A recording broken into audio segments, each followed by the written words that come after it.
आइए आज की वीडियो में हम देखते हैं गृह वास्तु में दिशा विशेष के अनुसार कक्ष विन्यास किस दिशा में कौन सा कक्ष होना चाहिए। इसके बारे में वास्तुशास्त्र के सर्वश्रेष्ठ और पूजनीय आचार्य विश्वकर्मा ने अपने पुस्तक या ग्रंथ विश्वकर्म प्रकाश में भवन के षोडश पद वास्तु के बारे में बताया हुआ है। कहाँ किस दिशा में क्या होना चाहिए, आइए जानते हैं किस दिशा में क्या निर्माण कार्य होना श्रेष्ठ माना गया है। तो जैसा कि हमने आपको बताया, विश्वकर्म प्रकाश में एक श्लोक मिलता है, ईशान्याम देवता गेहम पूर्वश्याम स्नान मंदिरम आग्नेयाम पाक सदनम भंडारगारमुत्तरे। अर्थात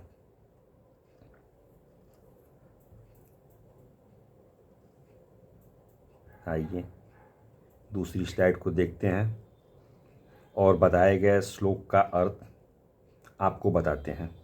आचार्य विश्वकर्मा के अनुसार षोडश पद वास्तु, जैसा कि मंत्र के माध्यम से प्राचीन काल में जो भी शिक्षाएं होती थीं वो मंत्रों के द्वारा ही श्रुति परंपरा में चलती थी, जिसे बाद में वेदों में लिखा गया।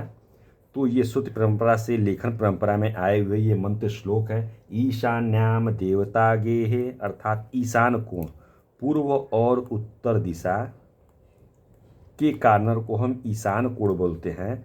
तो ईशान कोण में देवता गेहे अर्थात देवता का ग्रह अर्थात पूजा घर होना चाहिए।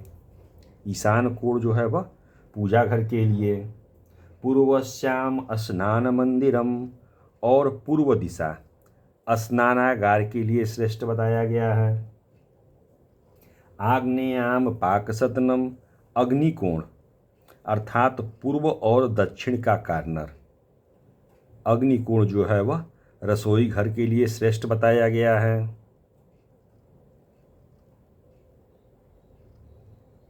स्लाइड में दिक्कत आ रही है स्क्रीन पे। आगे भंडारगारम उत्तरम, और भंडारगार जो है वह उत्तर दिशा में बताया गया है। अर्थात बाथरूम पूर्व दिशा में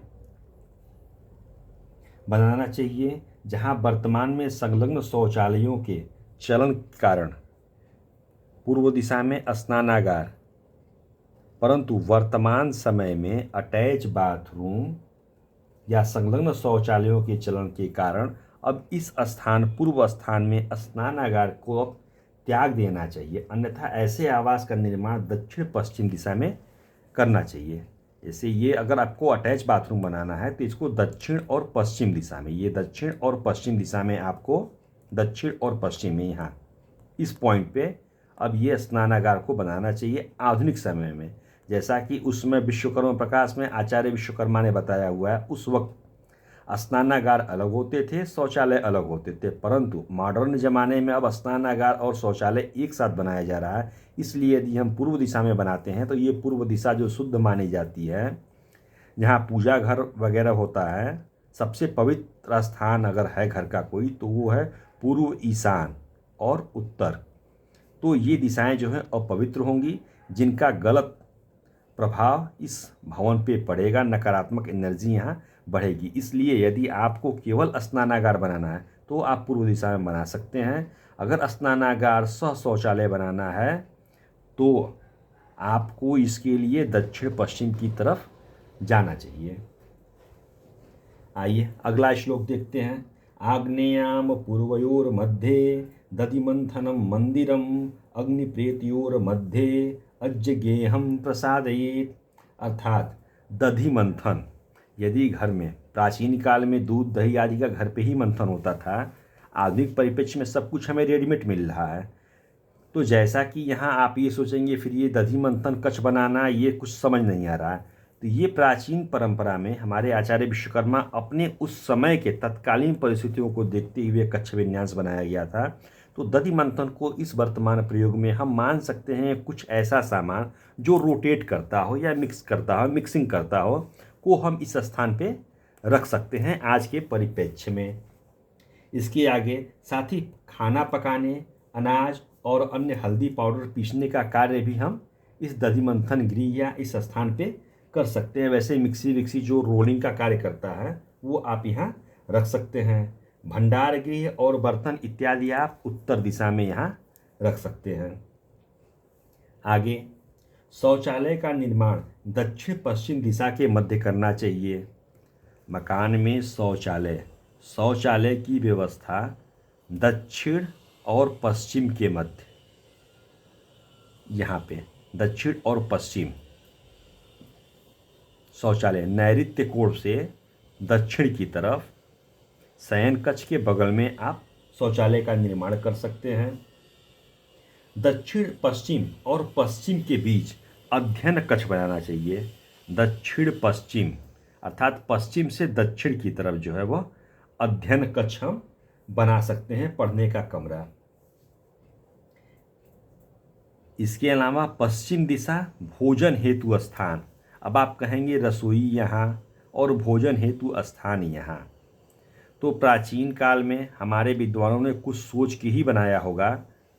रसोई को ईशान कोण में और भोजन को ग्रहण करने का स्थान पश्चिम दिशा। अगर मॉडर्न ज़माने में अगर हम घर पे कहें स्त्रियों से आप यहाँ खाना बनाइए और यहाँ लाके खिलाइए, तो फिर वो समस्या हो जाएगा, भैया ये नहीं हो पाएगा, खाना यहीं बनेगा, आपको यहीं खाना है या बरामदे में।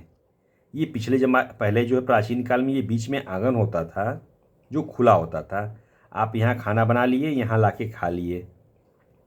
तो ये प्राचीन व्यवस्था थी जो कि सर्वोत्तम व्यवस्था थी। आज भी आपको पश्चिम दिशा में ही बैठ के खाना खाना चाहिए। इसके आगे देखते हैं अध्ययन कक्ष भोजन हेतु स्थान पश्चिम में। पश्चिम और उत्तर के कॉर्नर पे आप भंडार गृह वायव्य कोण में भंडार गृह बना सकते हैं। भंडार गृह और भोजन स्थान पश्चिम और उत्तर के बीच में जो खाली स्थान है उसे आप एकांत कक्ष या रोदन गृह के रूप में स्थापित करने के लिए बताया गया है। उत्तर दिशा आपका भंडार कक्ष, उत्तर और वायव्य के बीच में जो खाली स्थान बचा है उसे लिए रतिगृह का विधान किया गया है। भंडार कक्ष और ईशान पूजा कक्ष के बीच में, उत्तर और ईशान के बीच में हम औषधीय कक्ष की व्यवस्था कर सकते हैं, या औषधि कक्ष या औषधि जो भी होता है दवा वो हम यहाँ रख सकते हैं। अब आइए देखते हैं ईशान और पूर्व दिशा स्नानागृह के लिए और पूर्व दिशा ईशान कोण जो है वह पूजा घर। इन दोनों के बीच में जो स्थान बचता है उसे हम सर्व भंडार गृह कह सकते हैं। यह एक ऐसा स्थान है मकान का जहाँ हम हर तरह के सामान या वस्तुएं रख सकते हैं। तो कुछ लोग कहेंगे क्या यहाँ हम कबाड़ भी रख सकते हैं? तो कबाड़ की भी एक लिमिट होती है। जो चीज़ कबाड़ होता है हम उसे घर में रखते ही नहीं है, जिसकी कोई आवश्यकता नहीं है वो कबाड़ है। अगर आपका आवश्यकता है, हो सकता है कि साल भर 6 महीने 2 साल बाद आपको उसकी आवश्यकता पड़े, तो आप उसे रख सकते हैं। उसे हम कबाड़ नहीं मानते। कबाड़ वो है जो निष्प्रयोज है, उसको तुरंत आप निकालिए और कबाड़ में हटा दीजिए, तो वो कबाड़ कहा जाएगा। पूर्व दिशा स्नानागार, पूर्व और दक्षिण अर्थात पूर्व और दक्षिण के बीच रसोई घर, अग्निकोण और पूर्व के बीच में दधिमंथन गृह बना का विधान किया गया है। ये है आचार्य विश्वकर्मा के अनुसार षोडश पद वास्तु, 16 कमरों का विधान। किस कमरे में कहाँ क्या रखना चाहिए इसके बारे में हमारे प्राचीन आचार्यों ने बताया है। अगर हम इस कक्ष विन्यास को ध्यान में रख करके अपने मकान का निर्माण कराएंगे तो ये वास्तु सम्मत सर्वश्रेष्ठ वास्तु और सभी प्रकार के सुफल को देने वाला वास्तु होगा। धन्यवाद।